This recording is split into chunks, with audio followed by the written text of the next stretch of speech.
Digital മാർക്കറ്റിങ്ങിൽ ഇപ്പോൾ വലിയൊരു change വന്നിട്ടുണ്ട് എ ഐ വന്നത് മൂലം.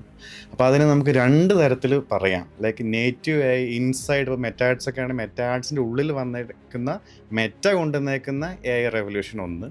രണ്ട്, എക്സ്റ്റേണൽ കണക്റ്റേഴ്സ് മൂലം വന്നിരിക്കുന്ന ഒരു എ ഐ. അപ്പോൾ ഫസ്റ്റ് പാർട്ട് പറയുകയാണെങ്കിൽ, ഇപ്പോൾ ഫോർ എക്സാമ്പിൾ ആൻഡ്രോമീഡ വലിയൊരു അപ്ഡേറ്റ് വന്നതിന് ശേഷം ഡിജിറ്റൽ മാർക്കറ്റേഴ്സൊക്കെ ഭയങ്കര അധികം പരുങ്ങുകയാണ്. മെയിൻലി ഇപ്പോൾ ഉദാഹരണത്തിന് ഞാൻ ഇന്ന ഏരിയയിൽ ഉള്ള ലീഡ്സ് വേണമെന്ന് കൊടുക്കുമ്പോൾ പക്ഷേ ബാക്കി പലയിടത്തുനിന്ന് വരുന്നു. അതുപോലെ ടാർഗറ്റ് ഓഡിയൻസ് ഡിഫൈൻ ചെയ്യുന്നത് ഒരു ടാർഗറ്റ് ഓഡിയൻസ് വരുന്നത് വേറെ. അത് മെയിൻലി എന്തുകൊണ്ടാണെന്ന് വെച്ചാൽ നമ്മൾ അണ്ടർസ്റ്റാൻഡ് ചെയ്യുന്നില്ല എന്താണ് ആൻഡ്രോമീഡ അപ്ഡേറ്റ്, അല്ലെങ്കിൽ മെറ്റ ഉദ്ദേശിക്കുന്ന ആ ഇൻറ്റേർണൽ എ അൽഗോരിതം എന്താണെന്ന് നമ്മൾ അണ്ടർസ്റ്റാൻഡ് ചെയ്യാത്തതിനാണ്. ശരിക്കും പറഞ്ഞാൽ അത് സിമ്പിളാണ്. അതായത് നമ്മുടെ ക്ലറിക്കൽ വർക്ക്സ് അല്ലെങ്കിൽ ഈ പറഞ്ഞ ഒപ്റ്റിമൈസേഷൻ, അത് ടാർഗറ്റ് ഓഡിയൻസ് ആയിക്കോട്ടെ, മാനുവൽ പ്ലേസ്മെൻറ്റ് ആയിക്കോട്ടെ, അങ്ങനത്തെ കാര്യങ്ങൾ, ആഡ്സെറ്റ്സ്, ആ കാര്യങ്ങൾ മെറ്റ പറയുന്നത് ഇനി ഭാവിയിൽ ഞാൻ നോക്കിക്കൊള്ളാം. ആസ് എ ഡിജിറ്റൽ മാർക്കറ്റർ നിങ്ങൾ നോക്കേണ്ട ഒരേ ഒരു കാര്യമാണ് നിങ്ങളുടെ ക്രിയേറ്റീവ്.